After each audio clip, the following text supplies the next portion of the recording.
Welcome, everyone. This is Maria Christina Owl, founder and director of Sacred Future, and we are back with another holistic channeling free webinar. And I'm very excited to have this guest with us today.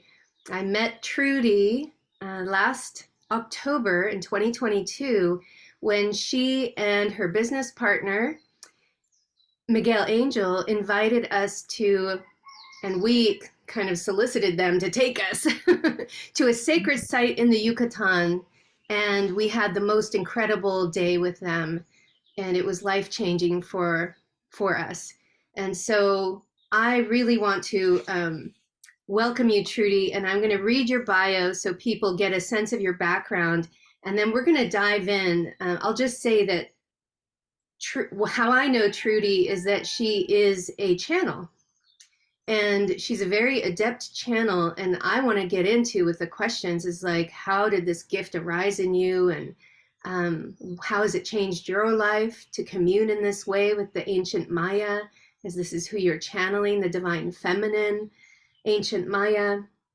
And so I know you as a channel, and that's why I'm having you on. I really want to hear about your experiences in the Yucatan. So let me read your bio, give some background. So Okay, you're originally you're originally from Canada. What part of Canada? I was born in Toronto, but I did spend the last 20 years in Canada, in Vancouver. Okay, Vancouver, West Coast. And then you moved to Mérida in the Yucatan, Mexico in 2001. And you created, at that time, Iluminado Tours. And then you met your teacher, Miguel Angel Vergara. Yeah? Who then opened the door of spiritual knowledge to you of the Maya. So you were interested always in the emergence of the sacred feminine throughout the world. And one day you found yourself channeling Lady Zac Kuuk, a high Right. priestess from Palenque. Palenque being one of the most amazing Mayan sacred sites in Chiapas. And now you share these messages on your Maya Wisdom Circle, where people gather and you encourage them to share their experiences of communicating directly with spirit. And I love this, building important relationships in the other realms, because they aren't meaningless, are they? They're very important, actually. So you're also eager to share your experiences, knowledge, and enthusiasm for the ancient teachings of the Maya. You're a co-author, and do you want to hold up your book? We'll do this again at the end. Co-author with Miguel Angel of the book Maya Goddesses and the Return of the Maya Priestesses, and that is available on Amazon.com.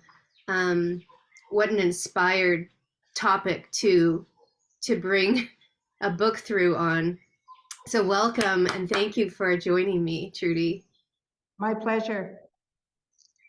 So, I'm most curious about your channeling experiences, but I do want to first ask this question about why the Yucatan from Canada? Well, it's beautifully warm here, right? Compared to Canada. But I was just drawn here. It wasn't like something I had always dreamed of. It was just I needed a break. I wanted to get away from working day and night, and I took a 6 month sabbatical. Basically, I quit my job and traveled for 6 months, and I started off in Costa Rica. I thought I'd learn a little bit of Spanish, but from there, I kept getting this call to come to the Yucatan, and it was interesting for me because it was I knew nothing about it, and but I did end up after the 6 months, I was in Mérida, and once I got there, I couldn't leave. It was just it was really, really difficult to go home. So when I went back to Vancouver, my dream then was to move to the Yucatan, to Mérida. Wow. And now you've been there for 22 years. That's right. Yes, Wow. So it is home. You put down roots. that's right. Yes, it definitely feels like home. When I do visit Canada again, I have to readjust. It's sort of like, yeah, Mérida is my home. And when you first arrived, you started doing tours. You started bringing people to experience Mexico and the Yucatan culture. Yes, I had enough, money and that to spend a year getting organized here, but I knew it wasn't going to be enough to see me through my life, because I guess I was about 55 then. And so I needed what I wanted to create was a small travel company that catered to adults, meaning people who wanted more than a hangover and a sunburn, right? They came here to actually learn something of the culture. Now, I knew nothing about the Maya, so I relied on the guides at the sites and that for that. But there's also a very strong Spanish colonial culture here, and there's the Maya, local Maya culture. So those three I could attest to, and then I would take people to the sites. They would have it'd be small groups of, like I said, adults who are, maybe like 6 to 12 people. And we would travel on local buses sometimes, and in vans and other transportation other times. And we'd stay in really character hotels that, were part of the culture, right? And Mm, then stay at the Hacienda Chichen. So they would get a mix of everything. But it nice. was so that was like the first year I just got settled. Second year I started doing these little tours, and I was surprised, that people were finding me and signing up and everything. And then I met Miguel Angel, who's the Maya teacher, and things really quickly switched to it becoming a spiritual Maya spiritual tour, and that's where it really took off, and that's what it was meant to be. Right. Yes, right, exactly. Do you feel that like the spirits of that place like called you there, or it was like a homecoming, or Oh, definitely, definitely. Even when I first went there in '92, I guess it was, I was called to Uxmal just on my own. I would just go and just sit on the stones, right, and just feel the energy come through me, and had some wonderful experiences. and when did the channeling start for you? How did you experience that? It was well, I first believed that I was channeling when I realized that everybody is channeling, right? It's so when you say like it's a gift, the gift was the teachings, Miguel Angel and teachings and teachers before that who opened the channels in me, right? Opened the channels so that I would actually receive it. The all the blockages and all the old beliefs and all of that had to be cleared away. And then, of course, with Miguel Angel and studying with the uh, deep spiritual energy here, it just sort of was natural. The way it started was really Miguel Angel and I worked with uh, Eric Solis. He was a Maya teacher as well, and the three of us did all these journeys, and Mm. we worked together for 4 or 5 years. And he became like my another mentor and a teacher and a really, really close friend. So when he passed away, he was a young man too, but he died. And at probably the 3 months or 6 months maybe before he passed, we were communicating by telepathy a lot. I Wow. didn't even notice it, but I remember one time saying to Miguel Angel, "Oh, Eric told me last night that blah blah blah blah," And then I realized Eric didn't call me last night, right? It was just transmuted into my brain, and it actually was a training for channeling, because when he passed away, he didn't stop talking to me. Oh, yep. Yep. So here was somebody in the spirit world who was still my teacher, and it was still very real to me, and very and of course kept thinking, well, this will pass and this will pass, but it didn't. You know, he's definitely still around. Amazing. And yeah. So he's the one that introduced me to Lady Zac Kuuk. Oh, how did that happen?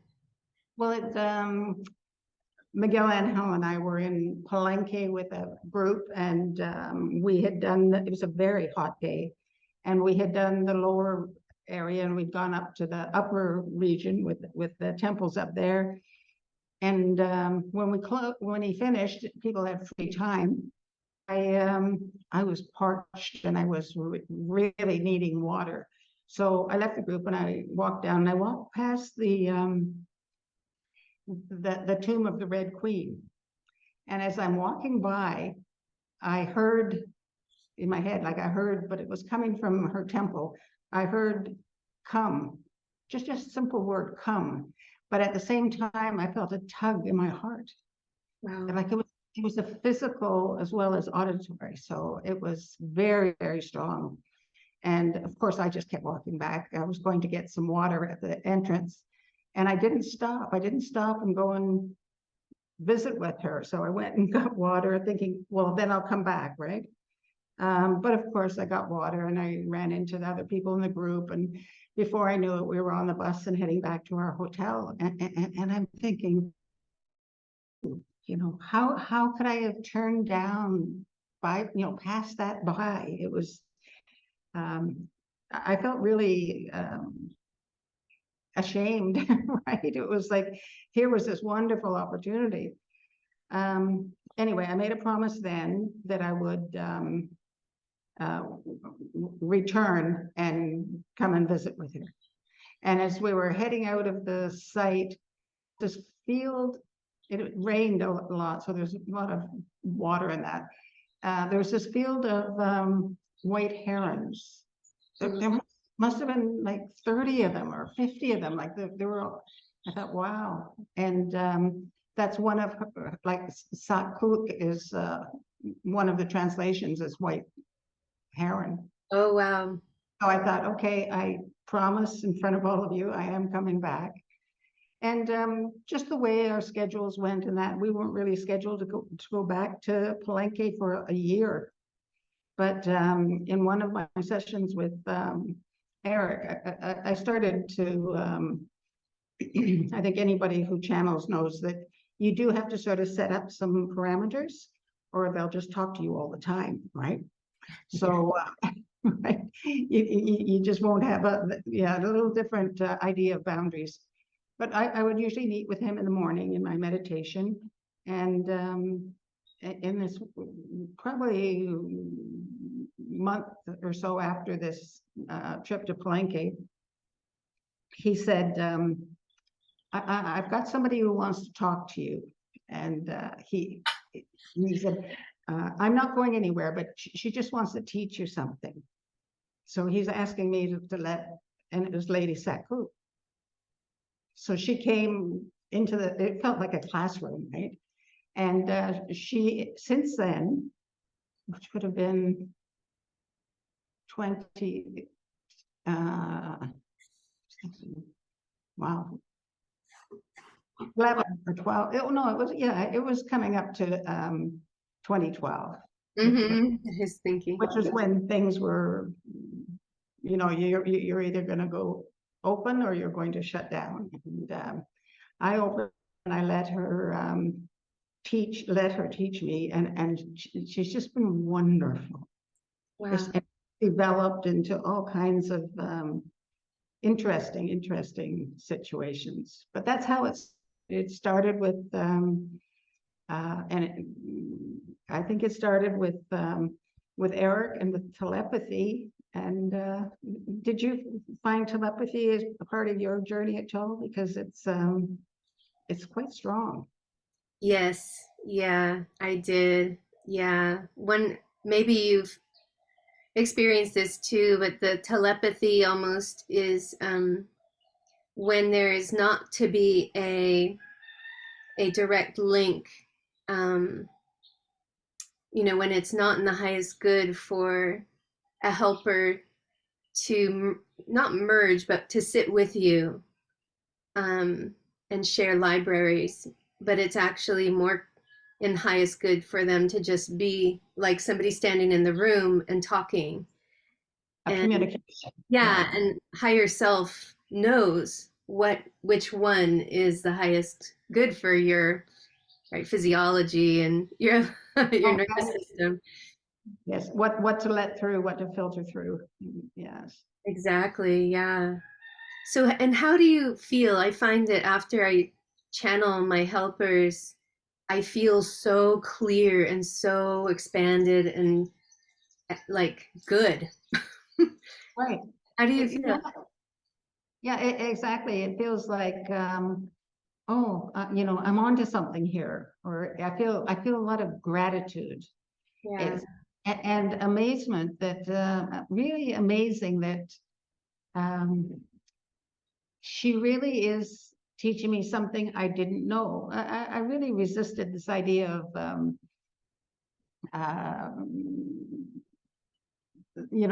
getting messages and everything. I kept thinking, no, no, no, no. But the truth is, she just kept telling me things that I didn't know, Mm-hmm. which made me believe that there was something happening here. Uh, Mm-hmm. yeah. And would you say it's like from that first moment that Eric introduced you to her to now, to today, how have you changed and how is that friendship? Like, has it become a friendship? Has it, like, how are you now with channeling her? Well, she feels that I feel like she's very much a part of my life, and that I find myself talking about her as if she lived next door, and she actually lives closer than that. Yeah. And I feel supported. And she's talked from time to time about past lives, and there was one incident when I was doing a PowerPoint presentation for Miguel Angel, and he had all these drawings from, I think it was one of the codexes, or I forget where that actual drawing came from, but I'm scanning them and putting them into place and everything, which becomes quite automatic. And there's this one, and there's a priestess kneeling, and there's a few other things in the drawing. And as she's doing that, she just went like this and said, hi, it's me. And I went, because I had been into a bit of like a routine sort of thing. I wasn't paying a lot of attention. And I thought, did I just see that? Right. Oh my gosh. On the monitor, right? That this ancient drawing is speaking to me. And that was chilling. That was really quite interesting. But things like that would keep happening. And since I've been channeling her, of course, I've had messages from Kukulkan and Itzamna and other Maya teachers. Because what I've come to see is that they have their family and community and friends, like we have our community and family and friends. And so if you're talking to one of them, they all know where you are and what you're doing. So if they're needed, they come in and they teach. Yeah. Right. And you hold at your Mayan wisdom circles. When did you start that? I keep forgetting when I started that, but it was definitely before the pandemic, maybe a couple of years before or the year before. Mm-hmm. So when the pandemic came, I started putting more energy into it because people couldn't travel as easily. So we just created this online circle, and it's grown and grown, and it's you know, it changes with time and everything. But basically, it was a platform for me to share what Lady Zac Kuuk was teaching me. It was like I wanted people to know what she had to say, and people were interested, so I would do more. Mm-hmm.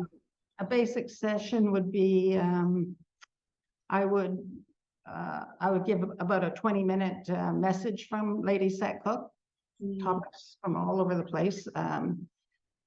Miguel Angel will comment and bring in more of the Maya knowledge. And then the other participants in the circle that day would also comment and share their opinions and their experiences. Yeah, I have attended some of your Mayan wisdom circles, and I found it that the message that came through was timeless and at the same time very like alive for me personally in my life at that moment. And it also kind of globally made sense, you know? Yeah, sort of timeless and timely. Right? Yes, It's exactly. and we've had many people say, "Oh, this is exactly what I needed to hear today." Yeah, And of course, 20 minutes, she covers a little bit of information. So people are hearing the parts that are important to them, and people hear what they need to hear. Right? exactly, exactly. And then is there a recording afterward? People can listen to the message again. Yes, it's recorded, and then we have a private Facebook page that people can go to Oh, cool. and can watch it again, or can, of course, it's Facebook, so you can go back and see what was last week, what was last month, what was Oh, right. months ago, The right? archive. Right. And then on the part of being a member in the Wisdom Circle, I send out a mini newsletter on Sundays. So I put the link in that, and if people want to have missed it, because there's about 60, 70 people signed up, and you know, we might get 16 to 20 people show up because it's 11 o'clock in the morning, Central Time. A lot of people work, but then they can follow it. They That's can, right. yeah. Yeah, yeah. Have you ever been given instructions by Lady Zac Kuuk, like instructions to go somewhere or to gather people on the solstice, or do you know what I'm saying? Like global light work instructions. Right. I think nothing.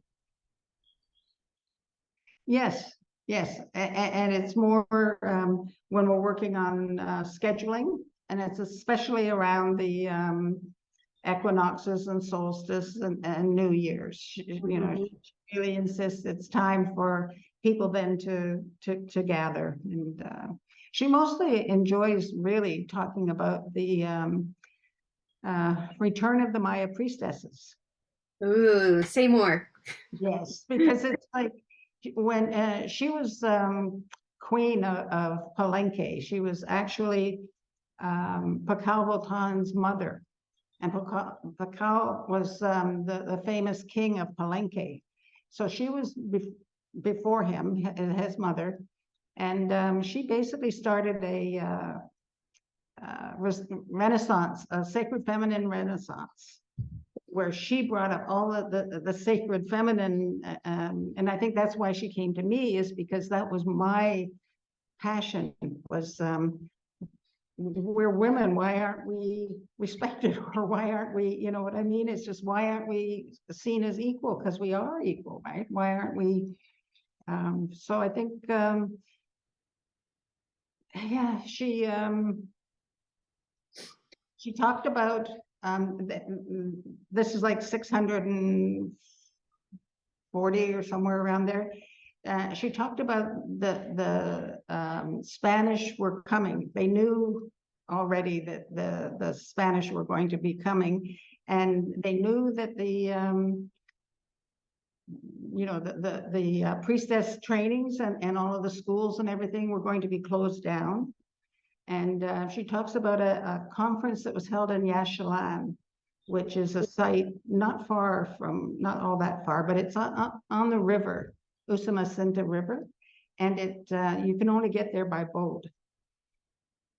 So when you go there, you leave everything else behind. And she's talking about a conference that was held where where priestesses from all over the Maya world came and heard that what was going to happen, right? The priestesses in Yaxchilan were prophets, and they were giving the message that things were going to change and things were going to close down. So she said, she said that they made a promise. She had all of the priestesses make a promise that when the time to resurrect the sacred feminine, they would come back and do it. So basically they were taught to how to close everything down, but promised to come back and open it all up again. And that's what I think has been happening, especially since 2012. It's like these, and the priestesses are you and me and and the men and women, because the men carry a sacred feminine part inside them as well, right? Yeah. And for her, it was like, okay, the priestesses are returning. The schools aren't here. How do we get the message out? And so part of it is channeling.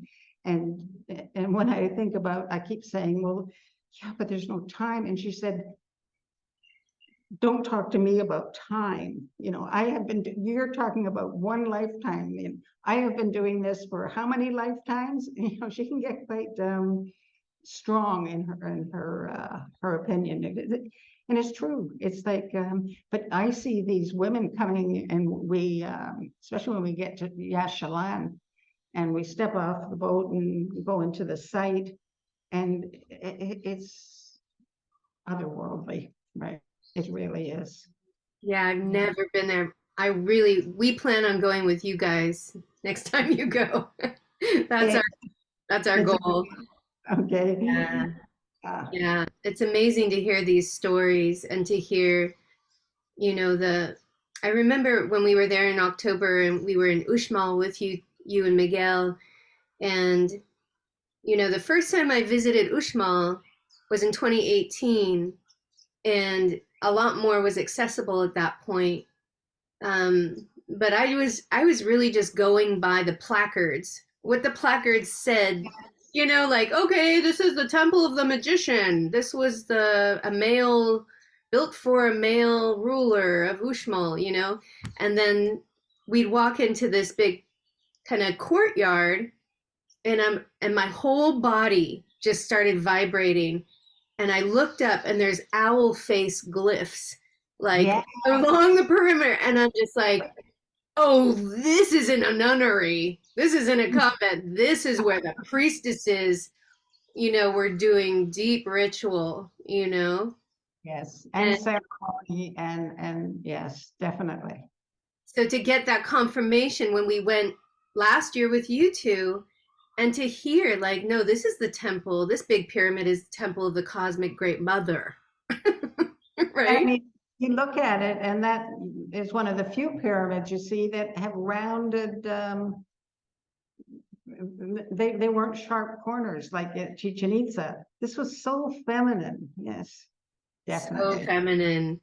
And I remember Miguel showed us that picture, one of the, he has that he just pulls out, oh, look at this, and it was a picture from when you had a group there together, and somebody snapped a shot, and they got right where the sun was, this rainbow waterfall coming down the whole face steps of the pyramid. Right. Uxmal is a magical place, and it's the Maya Feminine University, right? It was definitely where the priestesses were taught, and there's a circle of I guess it was Kak, the fire, the circle of fire the priestess, well, actually, she's a goddess now. She's been promoted, right?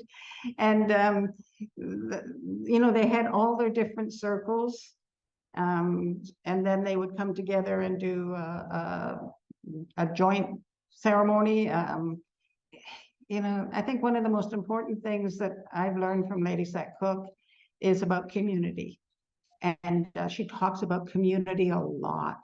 And she talks about this idea that our spiritual community and our physical community, they're connected, right? They're connected. It's sort of like, when we go to a reception or anything like that, we're networking. We're talking to different people and sharing our ideas and finding out who they are. So when we have a circle, I always imagine that everybody's guides are up there networking. So they're going, right? So it's spreading, our energy is spreading through all kinds of different ways that, and channeling doesn't even begin to talk about it, right? It's just that tiny little opening that important. Right. Right. Yes, absolutely.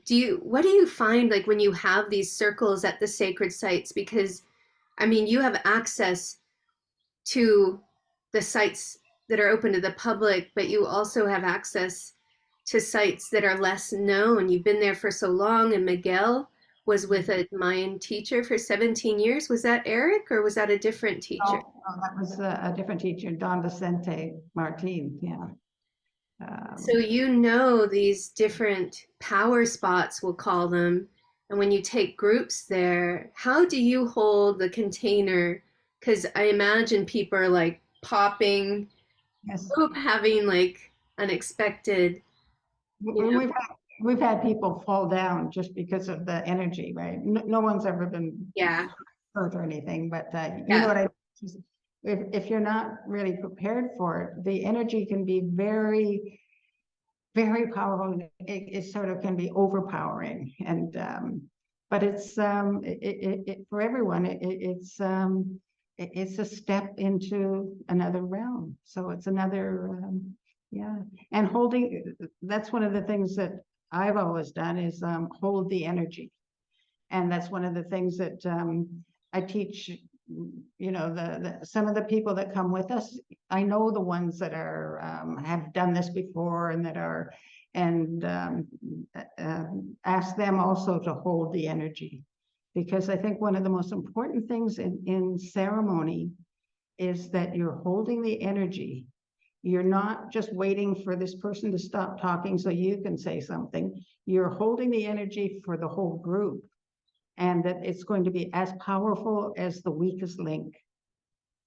that's Yeah, and it's important to support, especially the ones that don't do ceremony a lot, right?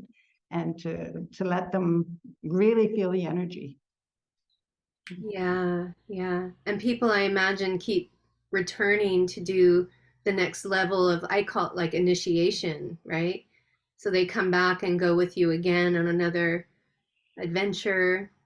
Yes, we've had people come back 7 times, 10 times, and of course they're often different sites, and they get but they get different experiences whenever.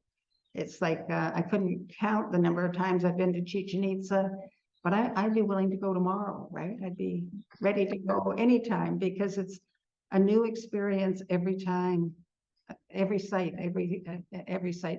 And you're right about the some of the smaller ones. There's less distraction.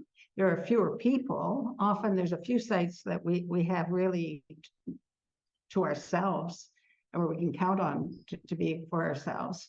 And we can do ceremony, and we can do private meditations, and people can, it's sort of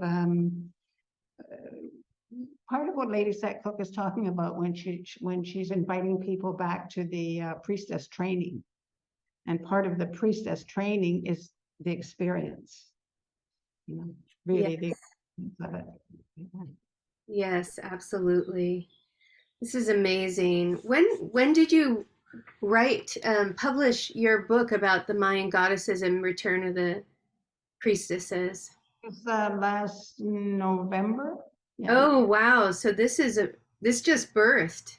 that's right. Yes, I haven't even given it a christening yet. I guess I should. Haven't really promoted it, but you can find it and the paperback is really, really like the images and things like that are really quite good. You know, they've done a Wow. job. And Wonder. this, yeah, the stories, you know, this is sort of the return of the Maya priestesses. See Miguel Angel with all these modern day priestesses. Yep. That's what it feels like to me is I was really sorry when we couldn't do journeys during the pandemic.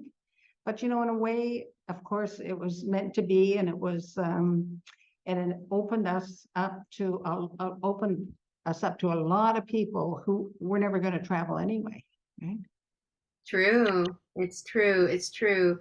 And it's amazing how what I'm learning from being a channel is Mhm. that there is linear time and then there's our multidimensional nature, and we can, rise up out of linear and then drop in anywhere in any reality sphere and experience that. And I think that because here on the big island of Hawaii, and I know like in the Yucatan, there are these locations on the planet where it feels so much more conducive to have access to that kind of multidimensional astral I don't know, access. It's like you have a subway pass and you just get to like Right. drop in and have like the veil just drops between the times of the worlds.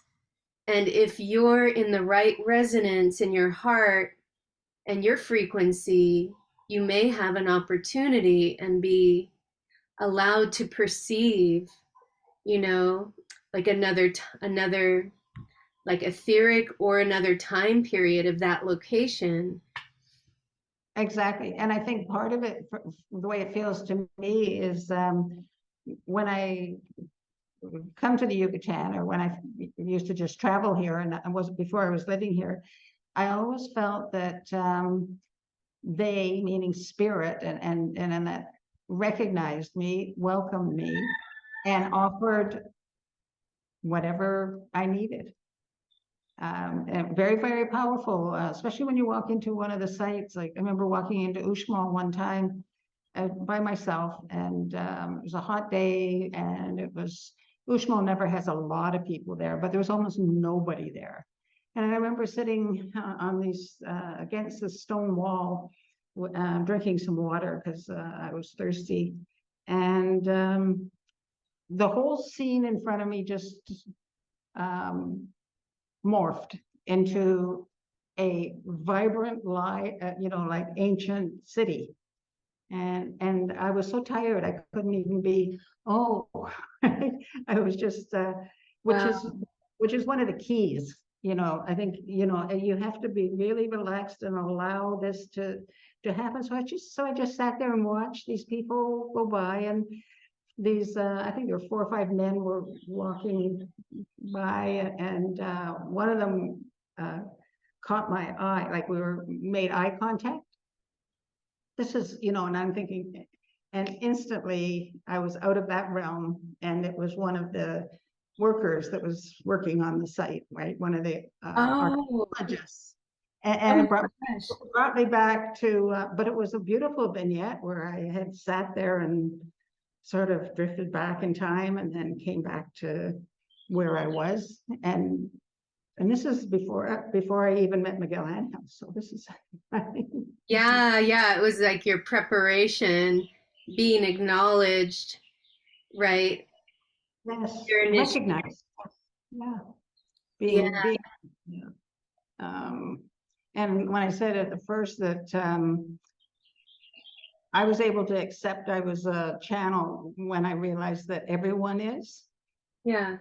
because everybody gets messages. It's just whether they're blocked somewhere, or whether you're just not going to believe them, or it's And you don't have, everybody doesn't have to do something with them.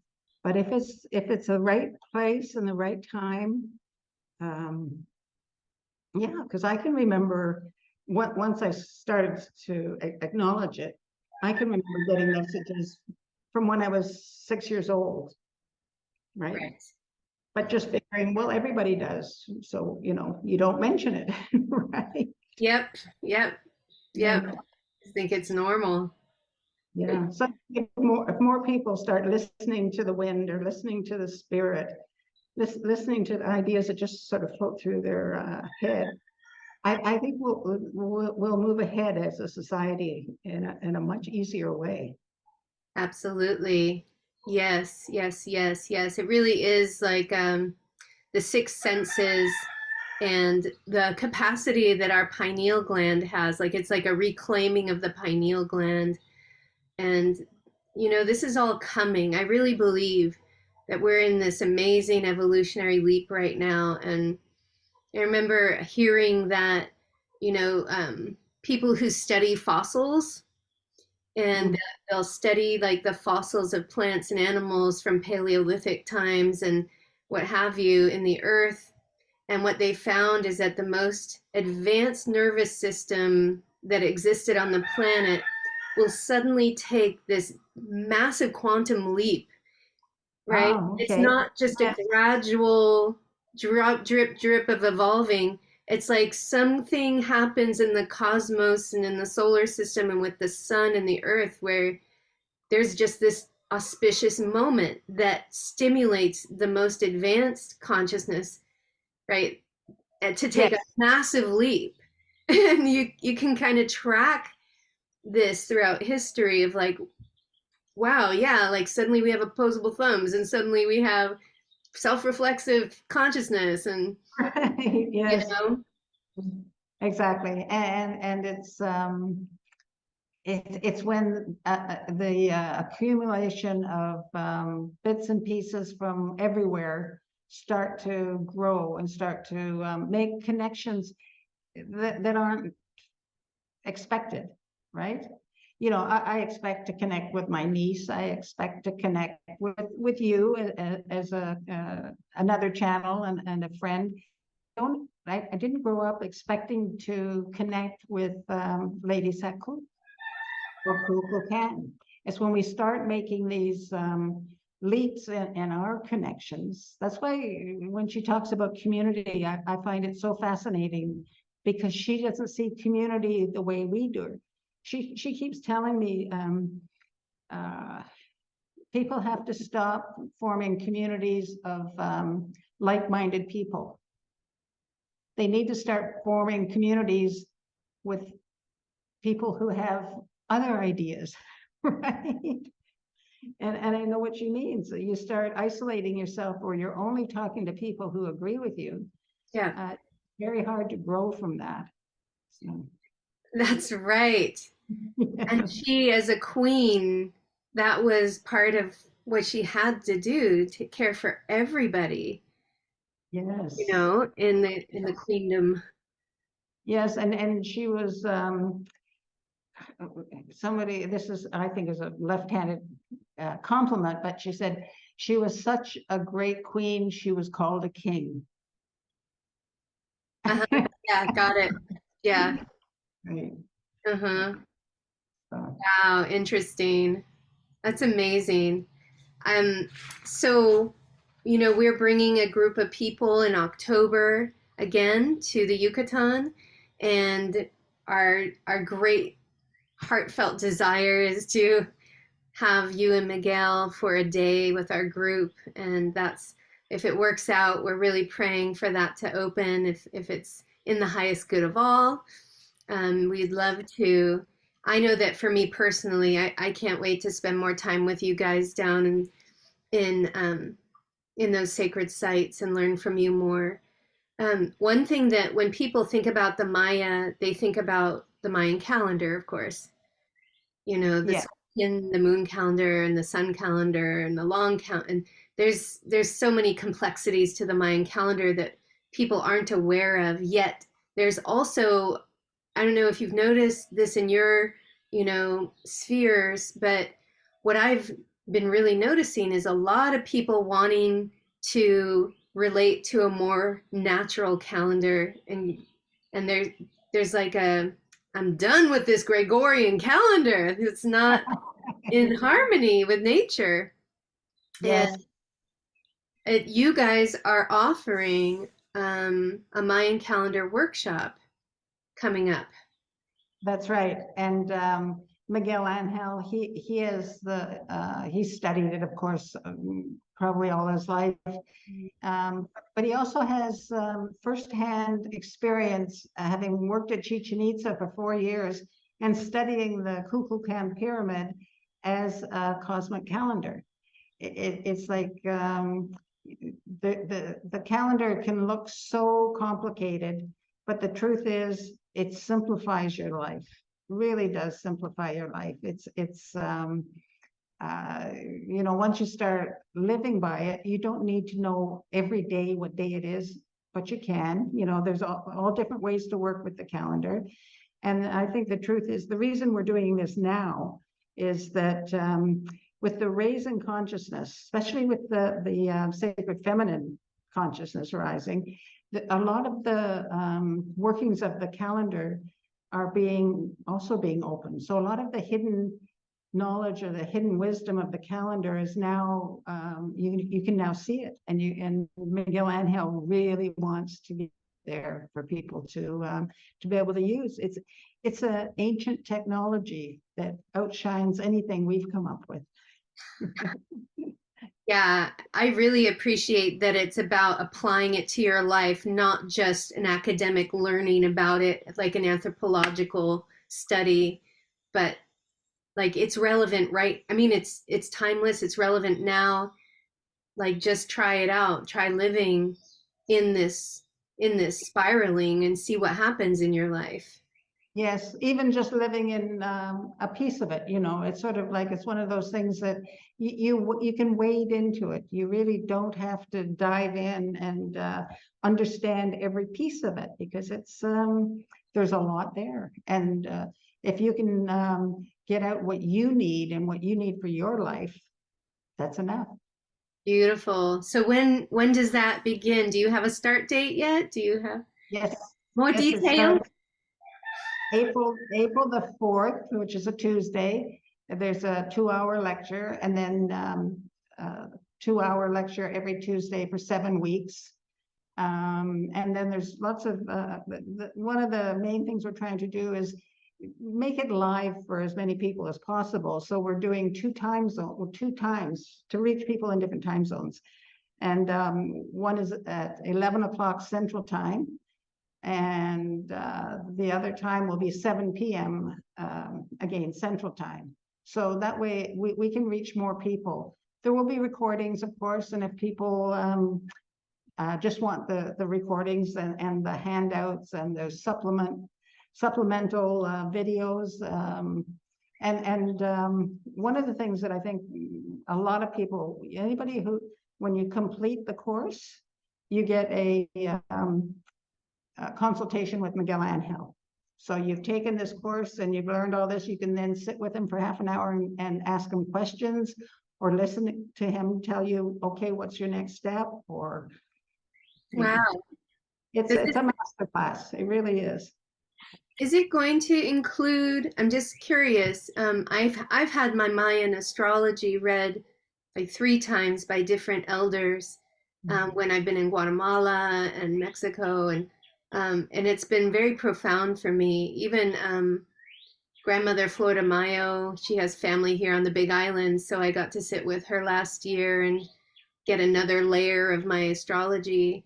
Is that going to be part of it at all, or will you have people to recommend if people are interested in that part? Well, Miguel Angel does readings, right? He does the Maya Destiny birth chart readings. Okay. And we definitely recommend that people take that. If they're going to take this course, take that first, so they recognize their symbols and what might be, guide them along their path.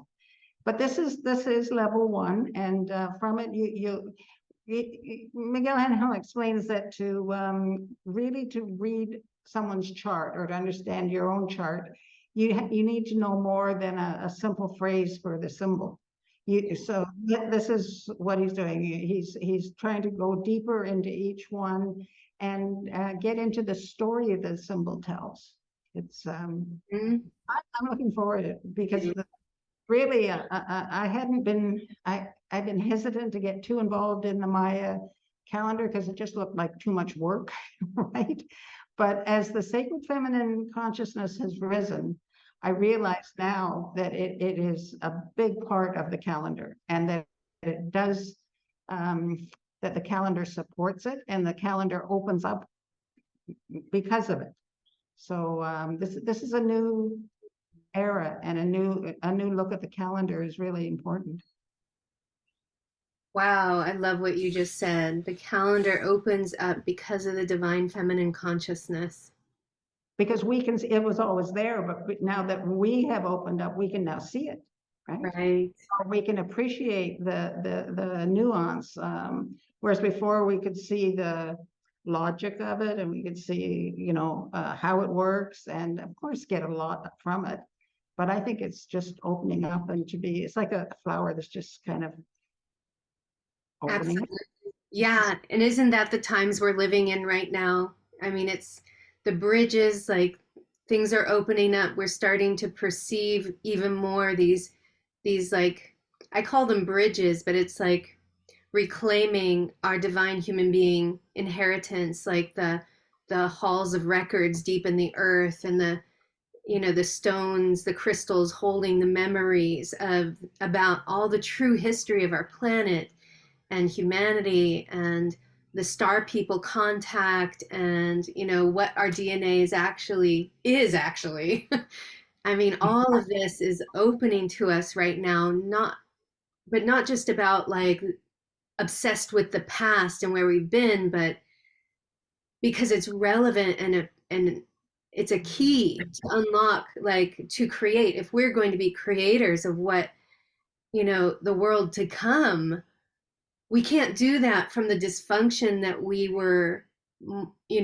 raised in and told who we were. It's like, but we're not. We can't create a future from that. We have to remember who we are first. Exactly. Yes, and I think that's one of the gifts of the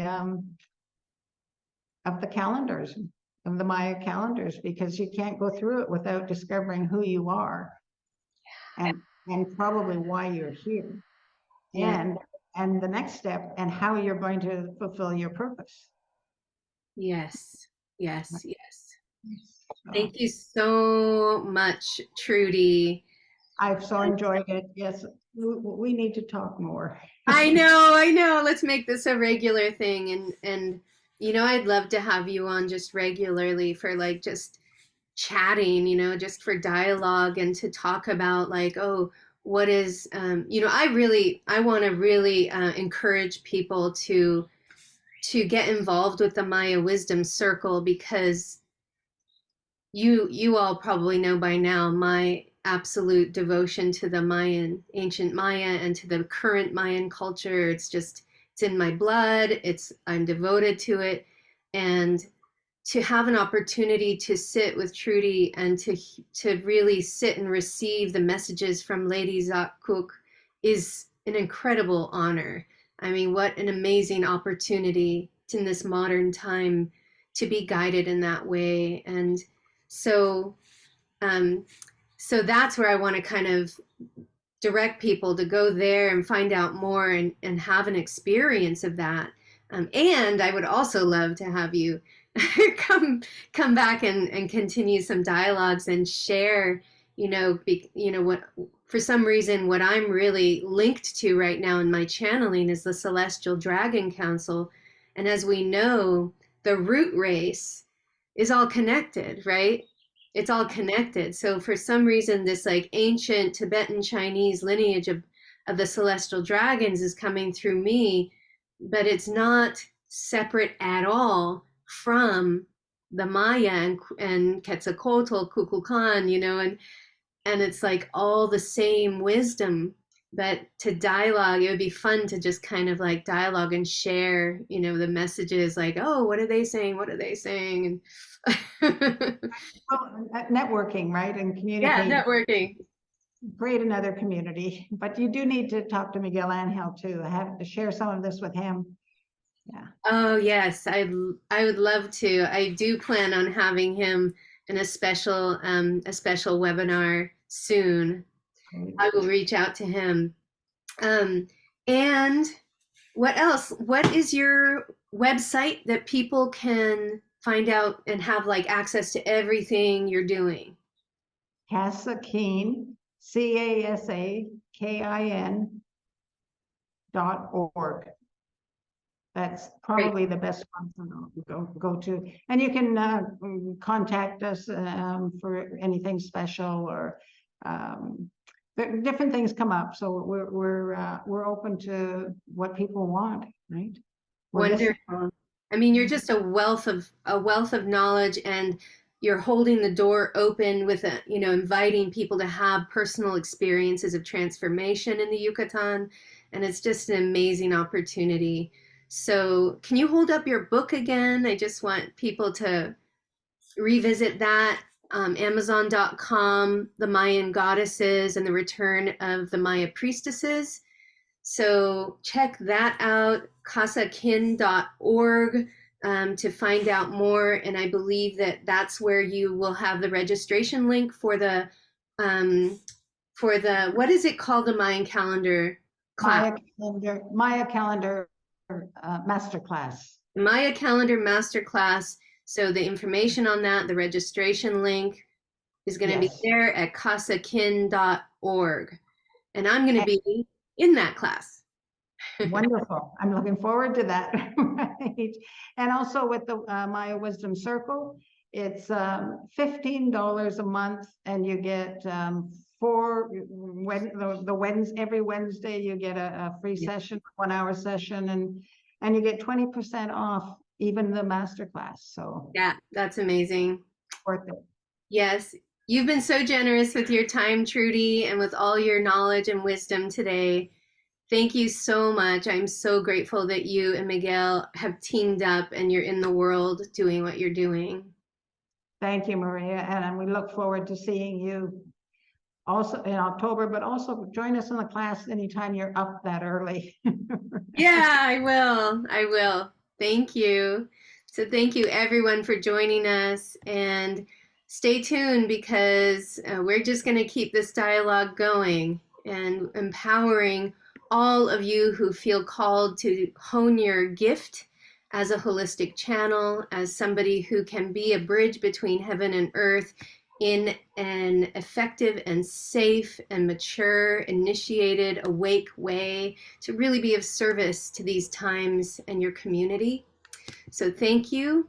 And I will put all the information of everything we talked about in the comments below. Thank you, everyone. Aloha. Thank you.